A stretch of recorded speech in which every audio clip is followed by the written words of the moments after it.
One moment.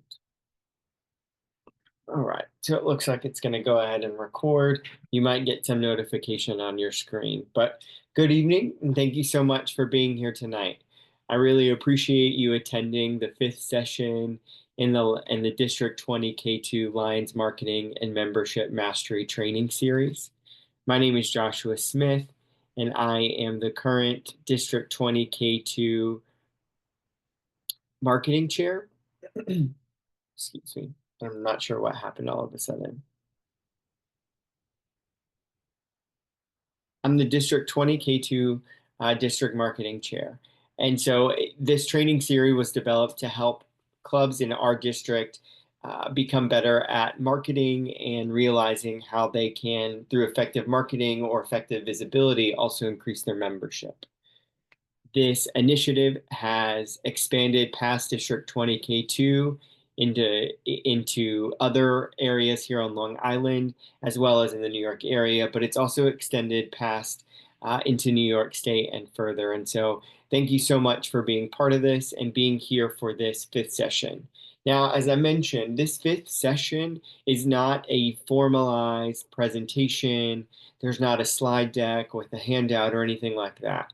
This was an optional kind of drop in progress, check in, brainstorm, troubleshoot session for folks to talk about kind of what's been working, what's not been working so far, and see if we can come to some resolutions together if folks need that. You know, many people are headed up to Niagara for the state convention this weekend, and so there's going to be a lot of conversation and connection, hopefully, that you have with other lines across the state, and maybe some of the things that we talk about tonight, you'd be willing to share with some other lines. Now, if somebody obviously shares a personal challenge or a personal struggle that's going on in their club, we ask that you be discreet and not necessarily share in a gossip format, but anything that you learn from tonight or anything that you feel can benefit yourself or your club, we ask that you share that with others because hopefully it could benefit other people. Um, as a reminder, this space is a supportive space. I work in education, and so I feel like it's really important to kind of put a little bit of parameters, but we're here for as informal as can be. It's supposed to be a conversational place where we get an opportunity to celebrate some of the successes that you or your clubs have had over these last 5 months. It's also an opportunity for us to kind of brainstorm together any challenges that you've experienced, and really just some time to troubleshoot or share together. I want you to remember that the focus of all of these training sessions, as well as marketing overall, is progress, not perfection. You're not looking to do this perfectly because none of us do it perfectly. And if we did, I think that we could certainly make a business out of it. However, we're looking for ways that we can talk to each other and connect about strengthening each other's clubs. So I want you to take tonight as kind of a choose your own adventure opportunity. So I ask that you challenge yourself to kind of share and engage in conversation, but also be mindful of the space and the time that we have together.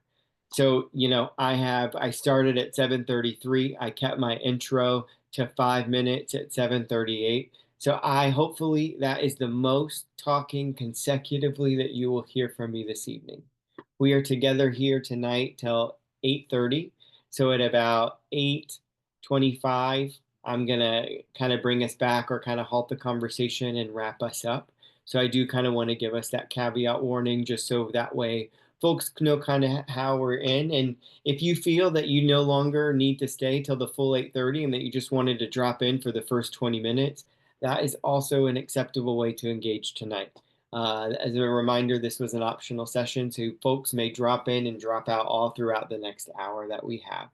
So I have some discussion kind of prompts prepared for tonight, and so I want to start us off with one of those, but we can let the conversation flow naturally once we have some folks start sharing. If at any point we kind of get to some dull air, that's why I have some prepared questions.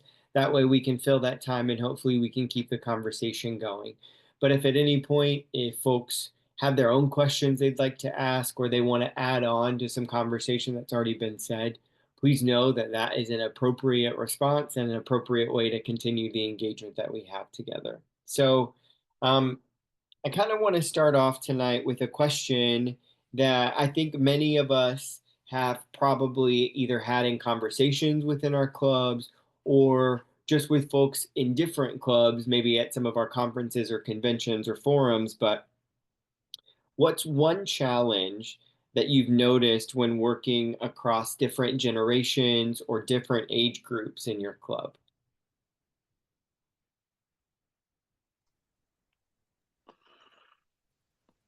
The older people, this is target 14J.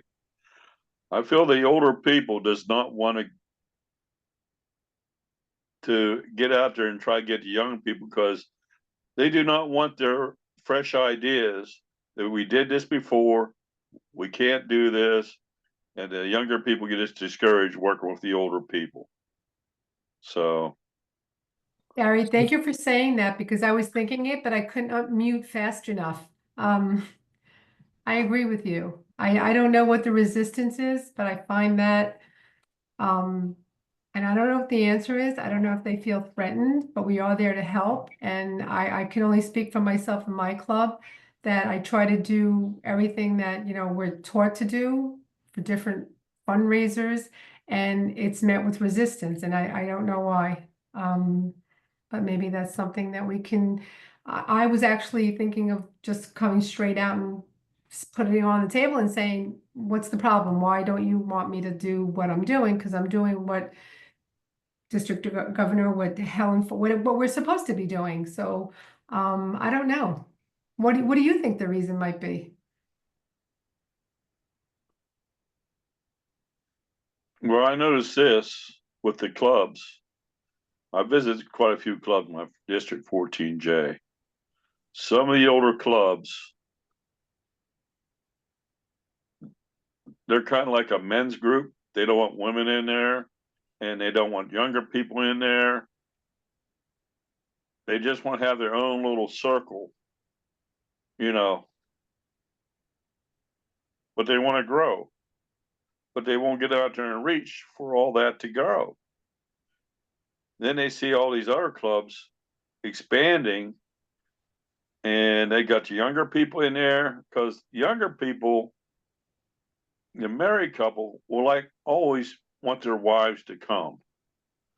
The older people, no, they kind of had a, where the women said, I ain't going with him because he's too bullheaded and she's too bullheaded. I mean, it goes back and forth.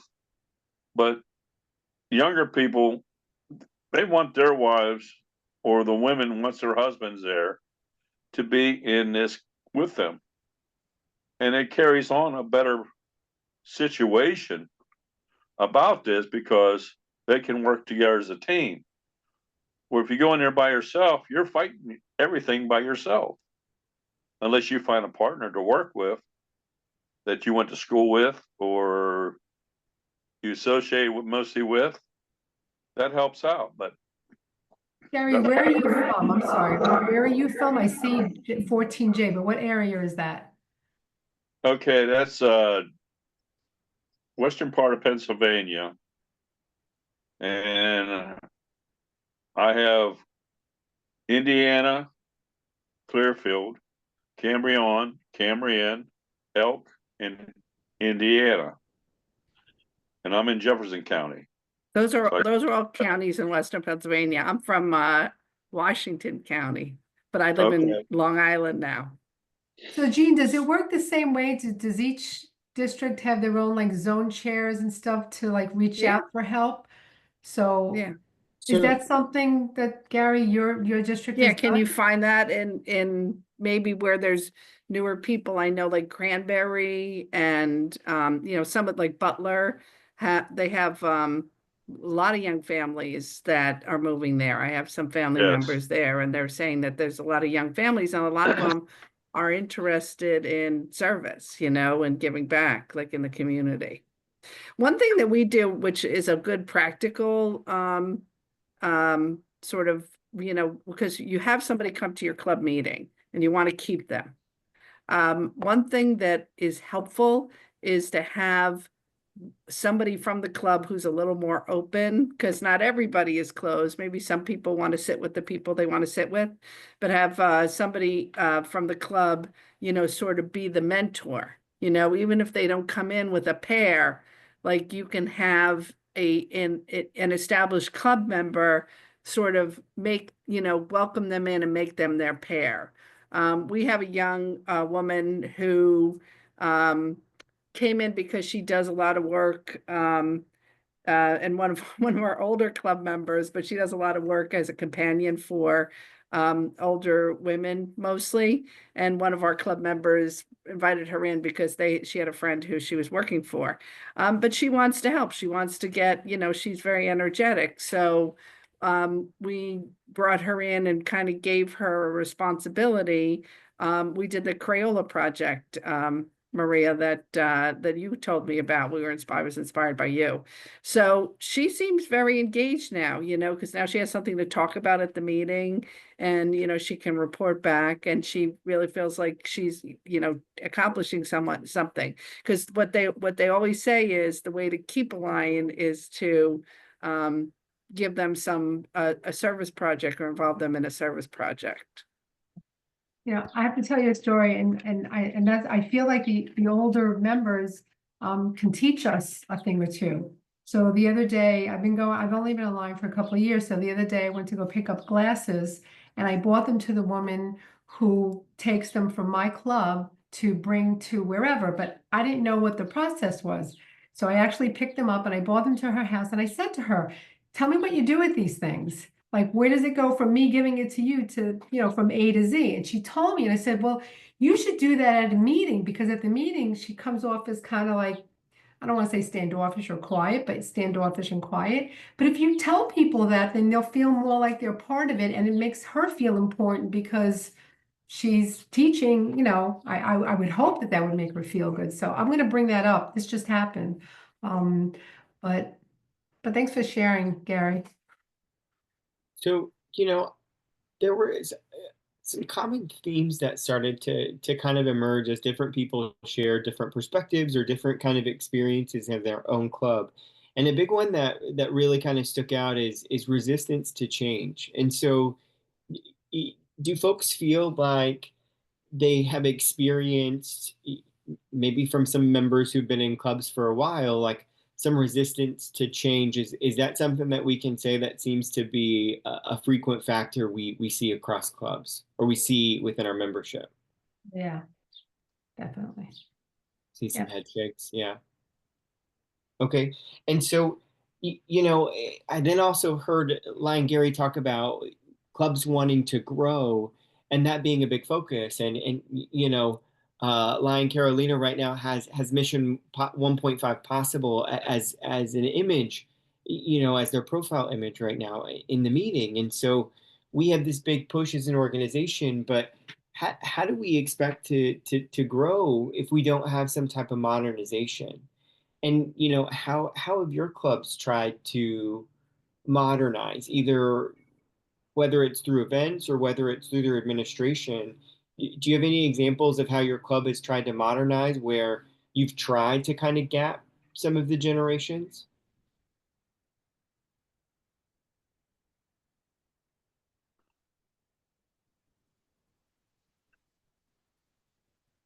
What I've suggested to District Governor Maria was that maybe having visits to the clubs, telling the members, like having them together and being told, this is what we do, just so they don't,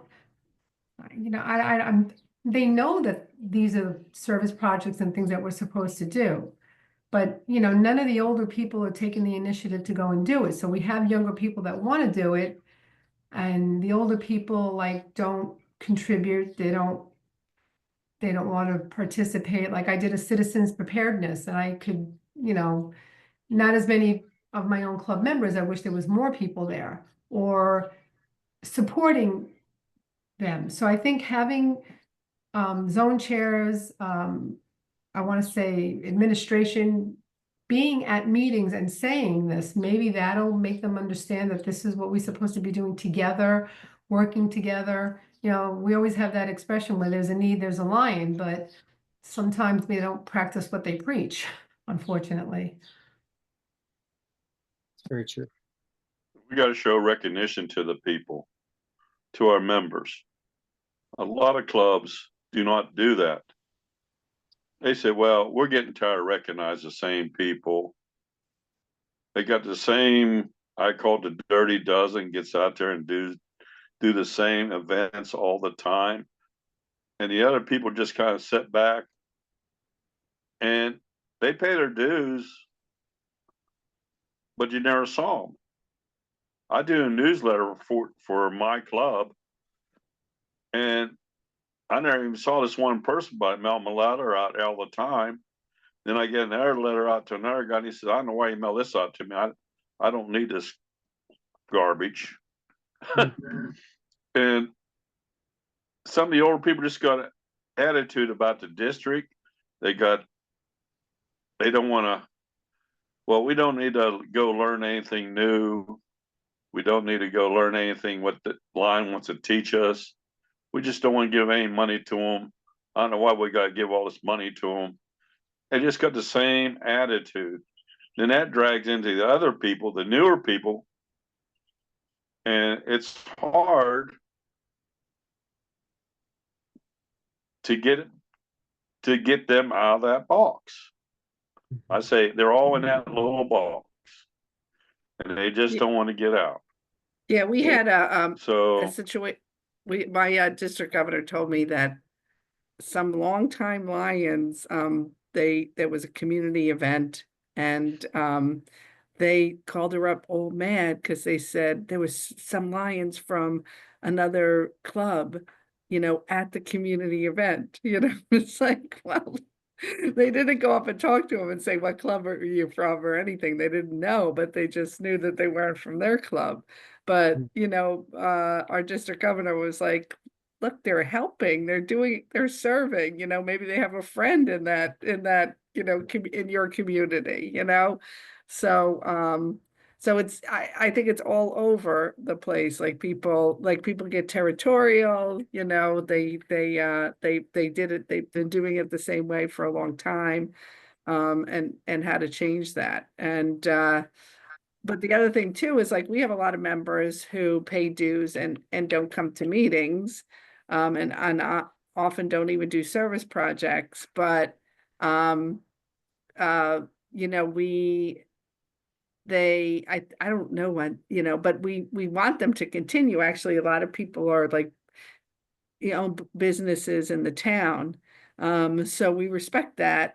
But maybe sometimes we do ask them for things, like if they can't, if we have to sell raffle tickets, we send them raffle tickets to sell. And what's surprising is these people who don't come to meetings often send back the envelope with the sold raffle tickets, So it's like, people have different, at different points in their life, they have different abilities to kind of go out and actively participate, but it's like trying to figure out what something they can do to make them feel involved.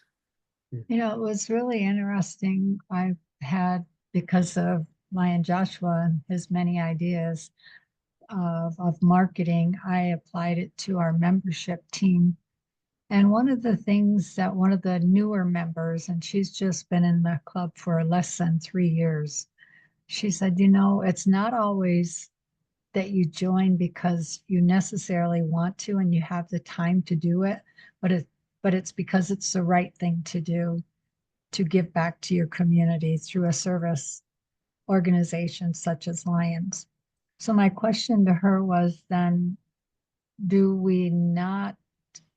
we don't want just numbers, but what do you do with those instances where people, you're going to have a time in your life when you've got the time. You're going to have the time in your life when you've got the finances to go ahead and do more active participation.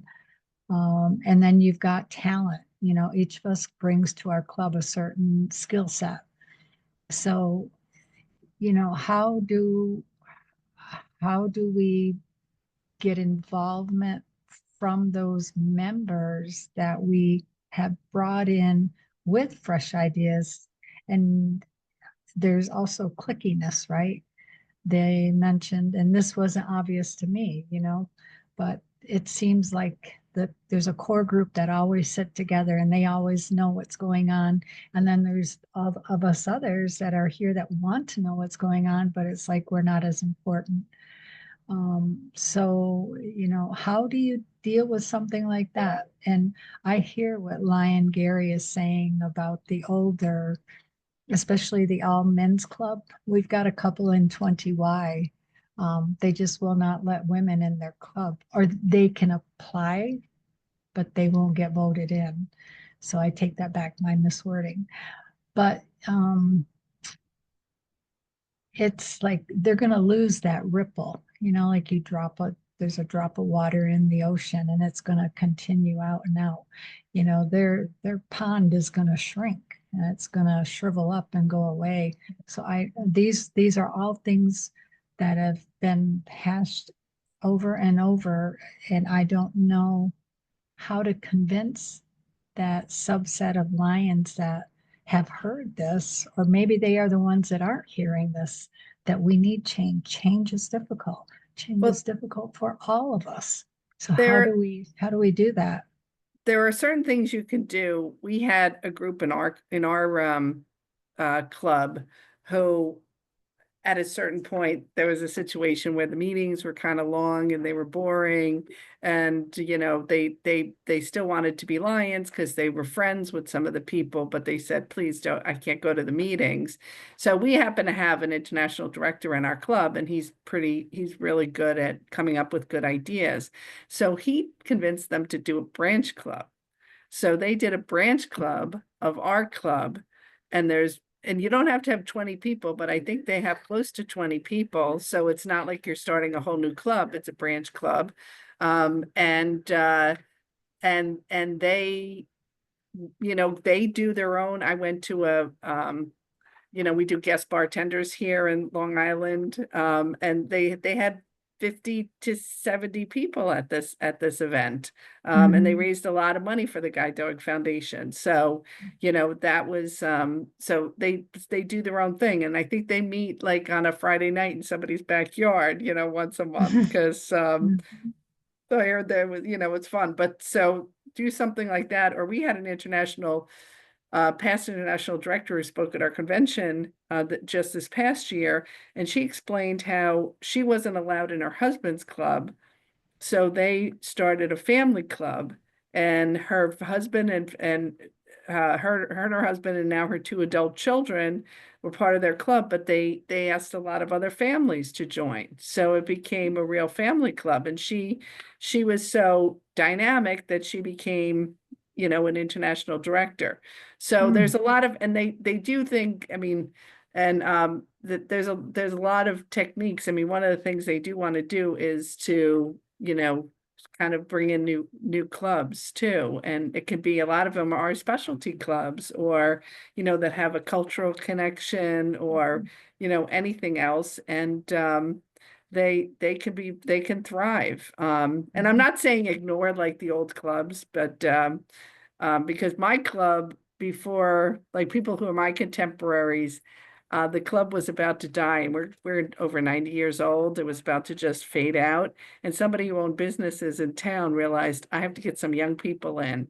So he brought in the young people. That includes Anthony and a bunch of other people. And so they're not, we're not kids anymore, but they like brought me in, 15, 20 years ago. And because it was fun, they were always having a good time. So that's, and they became like the leaders. But then we have to watch ourselves too, that we make sure that we welcome newer people. And they're not always young people. We have retired people that come in and they have new ideas, and people, who have to be open to their new ideas, if they have a new idea for a fundraiser. Yeah.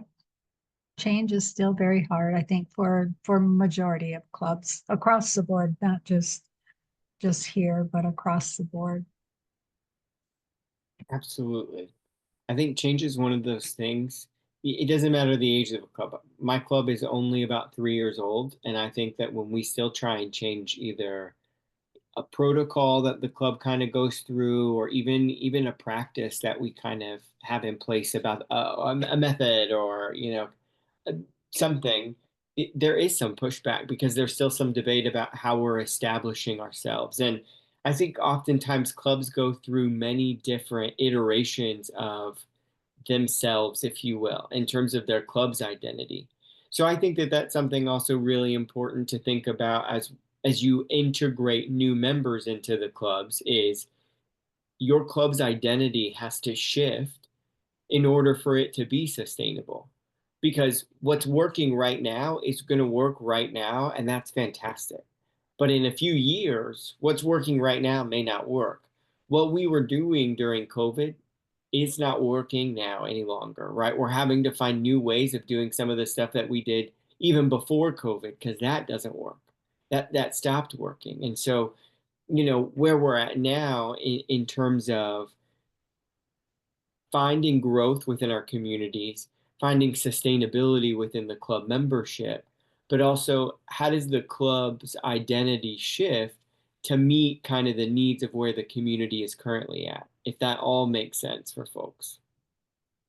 So kind of talking a little bit along the lines of successes or what has started to work for some people's clubs, whether it's something new that you've done in marketing, some new strategy you've used to build club visibility, any of the above. But has anyone found a small change or a new way of doing something that's made a difference so far? Well, I noticed that in the other just clubs, when I was making the rounds to meet with some, I'm a district governor also for 14J. And I noticed that they got to change their leadership. You can't have the same leader in there for 10 years and expect everything to go the same. Or two years at the most to be a president. If 3, yes, 3, yes. But I noticed a trend in one club. It had a president, same president 3 years in, and another guy took for another 3 years, and everything just started changing within the club. I mean, they used to be more active in the district until all this kind of happened. And I think the change of it's like the service. If they don't move the people, the leaders, that area gets old and they can't get nothing done. So you got to keep changing leaders as we go on. And that's what Lion's about. It's supposed to build leadership. And if people don't step up,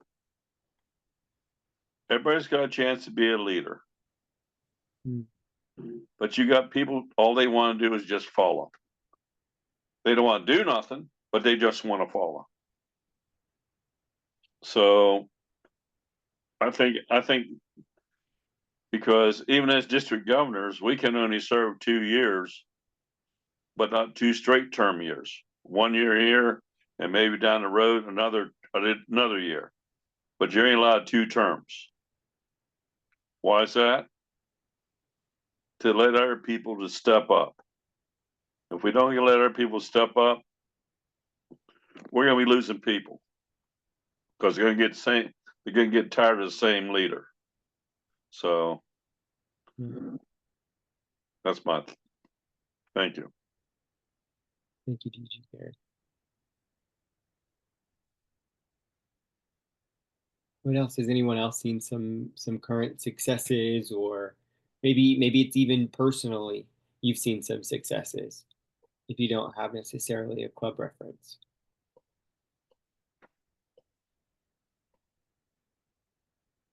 Well, Well, I have, Go ahead.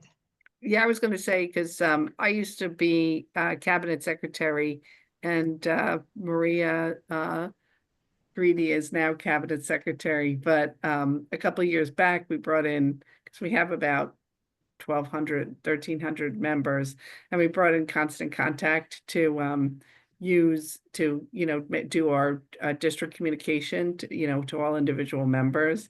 And there was some resistance, with that. And even when we have to pay for it, it's a line item in the budget. There was, at least at first, there was a question, is this really necessary? But, it's so much more professional to send through Constant Contact, and Maria does a great job with, Yeah. using their I had templates a and good everything. teacher. Yeah.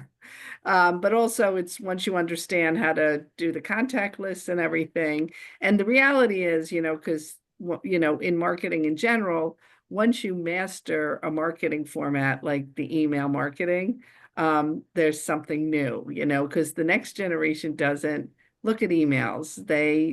My generation, that's, I have an AOL account, I remember when we used to dial up on that, and, it was a great way to communicate with people fast. But the next generation, they do chats and texts and, group chats and everything. And so you got to figure that out too. But within a club, it's a little easier because what your, how it's best to communicate with people. And honestly, with our club, if we want to get like information out, like if people sign up for a service project, a lot of times we get their email, we get their cell phone, and everyone gets texted, where to show up and, what the parameters are, because people will be like, oh, I had so much junk in my email. I never saw the email information. So I think it's interesting that if you, and honestly, like, that's not even an age thing, people of all different ages, they want to just look at their phone and the text pops up and they don't want to get it buried in an email. Mhm. This was my first year as cabinet secretary, and I've learned a lot on this level. And I think a lot of the things that I'm learning that are going on in all the other clubs, that I brought some of that information to my own club, and I will be bringing more ideas based on that. And that's when people report their service and you find out about what other people are doing, that you can share it with, with other clubs. So I like the Constant Contact because that's how, like Jane said, it's a good way of getting information out. But I agree, I don't think some people always read it or open it, but I think sharing things with other clubs, and I'm proud that, we brought in a lot of things in New Hyde Park, not that were because of learning what other clubs are doing. So sharing and knowing what other people are doing, not only across, 20K2, but in other places, is important. There's a lot of great ideas on there, a lot of smart people finding ways to like do community service and just, make things better in their community. So, I did want to make sure that I mention GET. Carolina mentioned that, within District K1, they feel that direct club training within the clubs really does help to motivate potential Lions or current Lions through conversation. And they feel that it works even a little bit better if that conversation is initiated by a district leader, really kind of emphasizing that your club, your way. Has anyone else seemed to find that if you have what seems to be maybe an influential club member or maybe somebody in the district who might hold an office just outside of the club, has that ever brought anyone, any kind of benefit, or has it helped with that member retention by introducing them to maybe some folks who might be a little bit more ingrained within the Lions community? Mm.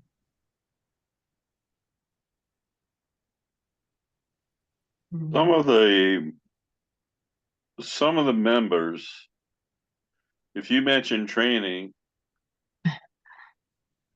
all they think about, we got to spend money for training. I tell them, training is free. All they got to do is do the time. And I found this out over the years. I mean, I went through the service, Navy. I went through apprenticeship program. I worked for a major automobile company, and I didn't have to pay a dime. All I had to do was attend the classes. And that's the way Lions is. All you got to do is attend the class. But they're so scared. Well, that's the way they taught us back at their club there. They were taught the hard knocks way. You know, hard knocks way is out. They got to, because to change, you got to go catch up what they're learning. And they're trying to get us all together. And when they get us all together, it makes it a lot easier for them, for us. But when they don't want to learn, then they say, well, we got to take a secretarial position. What do? We offer training. I hand out booklets for them to read, the secretary, the president, the treasurer, the zone chairman. I try to find booklets and hand out to each one of them about what they got to do, but they got to take time to read it. And it also shows on the internet how you get connected to this. And Lion Form's got stuff on their classes to take. International Lions got classes, but they don't want to get on the computer to learn this stuff. Now you give them a gun to go hunting, they're out in the field go hunting all day long, but they don't want to sit back and watch this. And so it's so boring. So you got you to try anyway. I tried. Yeah. Thanks for trying, Gary. I know it's not easy. I get it. I think the same thing. And, you know, you try to, I think if they knew what the secretary is supposed to do, what each position is supposed to do, but you're not alone. They just don't want to do it. They don't want to go for training. They're just very resistant to it. So maybe we just need to make it more appealing. You know, I don't know, having, like you said, more leaders going in there and talking to them saying, you know, this is what you're supposed to be doing. Now, sometimes I wanted to just say to them, you know, why are you here? Why are you doing this anyway? So you might set up training and say, I'm gonna have a class this Saturday. Show up and I'll try to train you all this. Well, you might get one person. Our pastor governor said we're gonna have training at our district cabinet meeting, and there's 2 people showed up, me and one other zone chairman. That was it. So wow. I don't know. You can't get them involved. I don't know where you got to put a big old apple out there in front of them and hold it. Maybe do it like now that the weather's getting nicer, maybe have it, do you usually have it like in a restaurant or at home or in a park, like have food and I don't want to say booze because that might not be a good thing, but maybe it is a good thing. Tell them there's food and booze and they might show up. Yeah, You know- they have, I think they even have like little mini grants that you can get for training, like to pay for Yes. food and everything. So Yes. but I do think I agree with you. You need the incentive, and we're gonna have that challenge. I'm gonna have the challenge next year because you have to, you know, zone chairs are great. They get trained, but it's the officers that are a problem. I think what I respond to, and when I was a new Lion, was a phone call. Hey, are you coming to the training? And I'm like, Mhm. oh, you know, that I can't like just pretend I didn't see it, you know. It's like it's really Right. important for you to do the training, and when we need you to be trained, you know, within the first 3 months, and everybody has, you know, because even when we went over to the portal, everybody was very frustrated because they couldn't figure it out at first. But that's some of the things that you could do in a training, you know. Right. So the yeah, so personal outreach is good. It's not always possible, but that might be a goal that that you can, so if you call 10 people, maybe you get, 5 or 6 or 7 people, and instead of just the one person. But I do agree with you. Like if you just send out an email, like nobody shows up, or make it a little fun, make food, bring food or something like that. I like I the know word you that. said goal. What is that? I like the word you say goal, because we all set goals in our life. Mhm. And it seems like you mentioned to them about goals. I don't think they really understand what a goal is. It can start out when you're young, and 50 years later, you finally finish it up, but you finish your goal. It's people do that every day to set goals. You set a goal in the morning, you get up and make your bed. If you do nothing else in the daytime, when you come home that night, you did one thing, one goal. You made your bed and you can go to bed, sleep. So, but people don't understand the word goals. And that's part of the schooling. We all set goals. We graduated 12th grade, 6th grade. I'm a kindergarten dropout, but I managed 12th grade anyway. But anyway, thank you. One way that I know that our district GLT this year, what we did, and it was, we were a little leery at first that we were not going to have a good show, but we ended up having about 30, 35 people show up. But it's a free meal. So that was one of the first things we wanted them to know. They get a free meal. And the place was at like a Bible school campground. It was really, really nice. But the way she started it out was she wanted all officers in one room because she wanted to start off with the president so that the secretary and the treasurer know this is what the president's role is, and the vice president, just so you know, you are the club's GLT. Now, the president understands they are the club GAT leader, but now you've got your GLT being addressed, you've got your club membership chair being addressed as the club GMT, and then you've got the service person. And if clubs don't have a service chair, which many don't have club membership chairs, but it kind of enhances the value of those positions and how they all work together. It's like here, then here. It's like the clock, right? The hand keeps going around, and you can't go forward without getting all the key parts understood. And I thought that was really good because a lot of people said, I didn't realize that the secretary had to do this. Oh, I didn't realize the president should be doing this. I didn't realize this. And so they all got a flavor of the responsibility of everyone's team.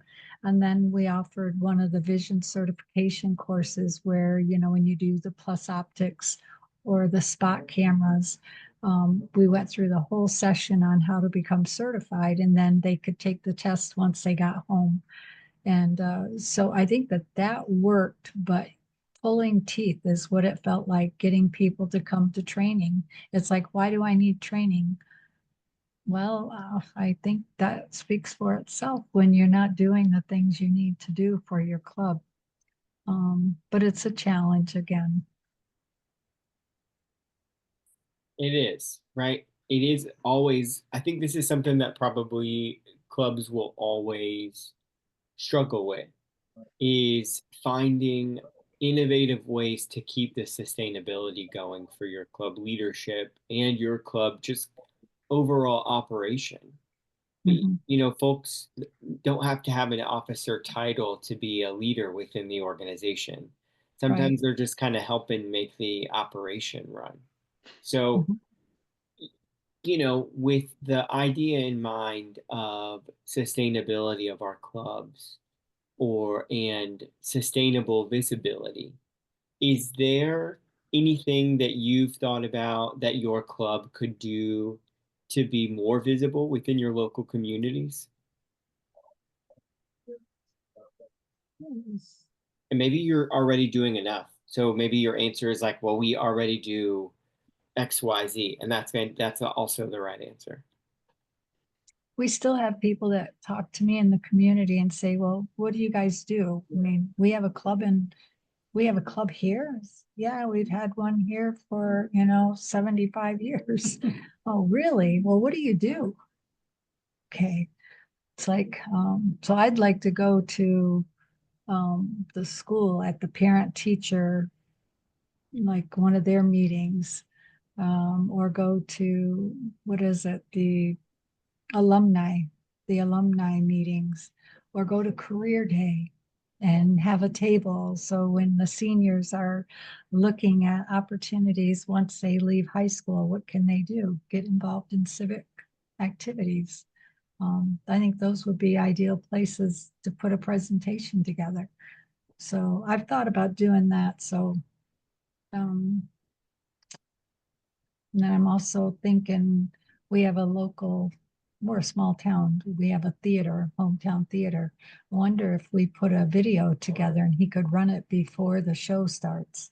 I don't know how much they charge us, but figuring out a way to put a picture or a video, maybe 3-minute, 5-minute video of the name of our club, who our members are, what we've done, and our mission.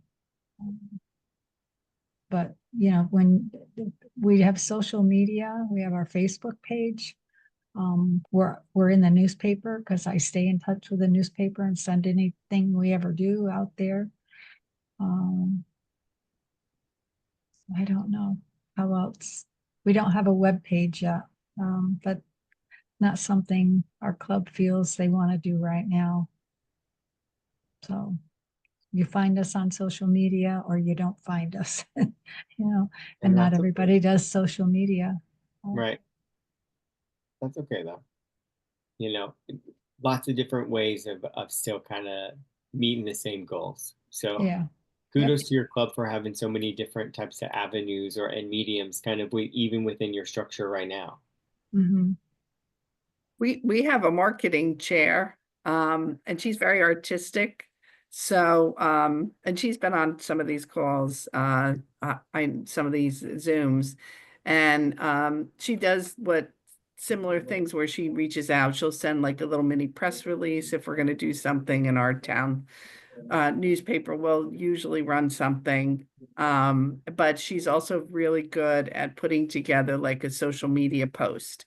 And sometimes even if some of our members aren't on social media, but the people we want to be members are on social media. So they're the ones who see us do something and then they express interest, So I think that is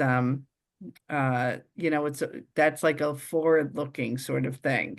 And like I said, if you get somebody who's like a little artistic, because what she did once too is she did a whole display. The library had a display case and she did a beautiful display, with some of, just our, things that identify us, whether it's the Lions shirt or something, like a little teddy bear with the Lions shirt on it. And I would go to the library and people would be looking at it, reading like some of the history and everything. So find an artistic person in your club. Yeah, that's a good idea.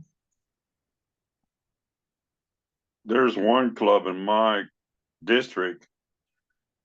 Quite a few members belong to the Lion Club, and they got a big group of Leos, and they're very active at doing stuff in the summertime and that. And I think I only got one group in my district that has Leos out of 26 clubs. So, but like I said, if you get a couple of teachers or something within a high school, become a Lion or administrator or whatever, they might be able to start a Leo club. So, Cause all they need is 5 members to start a branch.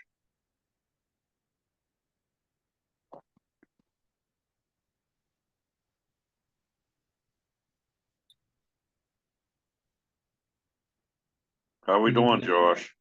We're doing good. I just wanted to, I kind of wanted to leave some space just to make sure if there's anybody else who wanted to share, that they still felt that they had time to share.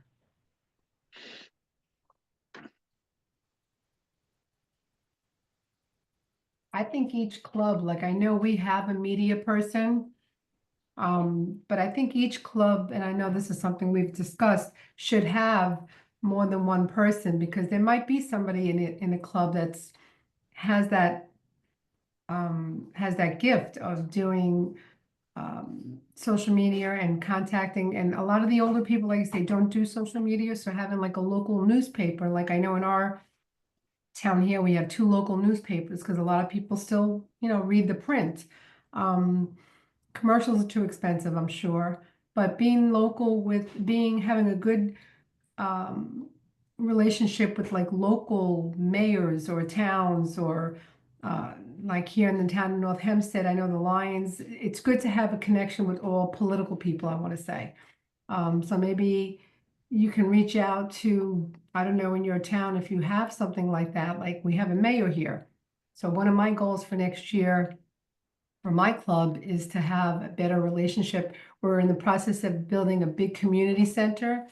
And when it's done, I'm hoping that the Lions hold, certain functions in this beautiful building that we're going to have right here in New Hyde Park. So, you know, advertising everything that you do, that's important too, letting people know. I get the same thing. What do you do? Why are you a Lion? Well, because this, and this. I have my reasons why. But giving back is important and helping people is, what everyone, and schools is a great place because now when you fill out that college application, it's not just your studies. They want to know, what did you do extracurricular? Even more so now. It's nice getting good grades, but what have you done? So I think reaching out Community to, service. Yep, yeah, community elementary, service. high school, absolutely. That's all I got. I think that was pretty great if that's all you got. So I would say that Thanks, Josh. you could win if that was all that you were able to give tonight. So, um, we kind of started this session off tonight talking about the purpose really of this entire 6-part training series really was to educate about marketing so folks can increase membership by increasing overall visibility, whether that be through physical marketing or word of mouth marketing or membership growth. We went into a second session where we talked about visual branding bootcamp. And then we had a conversation that followed in our third session that really talked about relationship building. And our fourth session talked about how to make sure that your events are impactful and have connective pieces.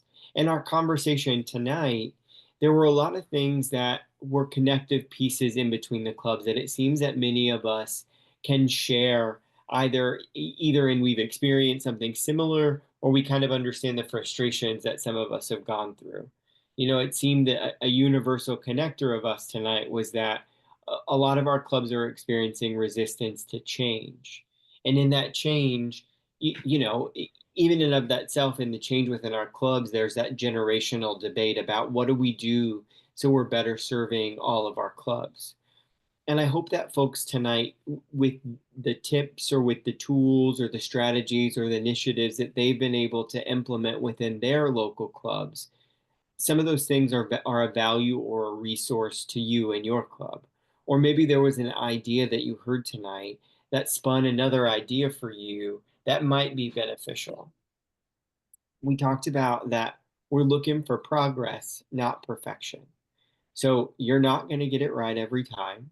I think that if that is your expectation, you need to be a little bit more realistic with yourself and with your expectations about this isn't going to be perfect. A lot of what we do is trial and error.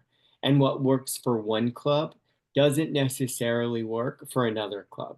You've got to find what does work or what strategies or what practices from something that you've heard or something that you've experienced in another club or maybe even another organization, and kind of utilizing it in what we do as Lions and what you do in your club as your club. Because ultimately, we all are part of this massive organization together. However, collectively, we are doing this for the benefit of our local communities. That's why we do all the work that we do, is because we want to make an impact. And so I hope that you've heard some ways that folks have made impacts in their communities, and you'll be able to do that in yours. We have one more session in this 6-part series where we kind of do a recap. We do some advanced marketing stuff. But as a bonus, directly after that session, I'm doing an officer training. So if you are going to be serving as an officer in your club next year, or you know some folks, I will be doing an officer training that you can offer out to people. But again, thank you all for being here tonight. We have come to our 8:30 mark, so I want to be cognizant of our time. I told you we'd end by 8, so we have come to the end of our formal, informal presentation. Feel free to send me any questions that you have, and I will definitely share this recording. So that way, if you want to watch it back, and because you maybe didn't get all the notes that you wanted to get, you'll have an opportunity to be able to re-listen and watch it as many times as you want. So I'm going to go ahead and stop our recording. Just give me one moment. Thank you, Josh. Yeah, Thank you, thank Josh.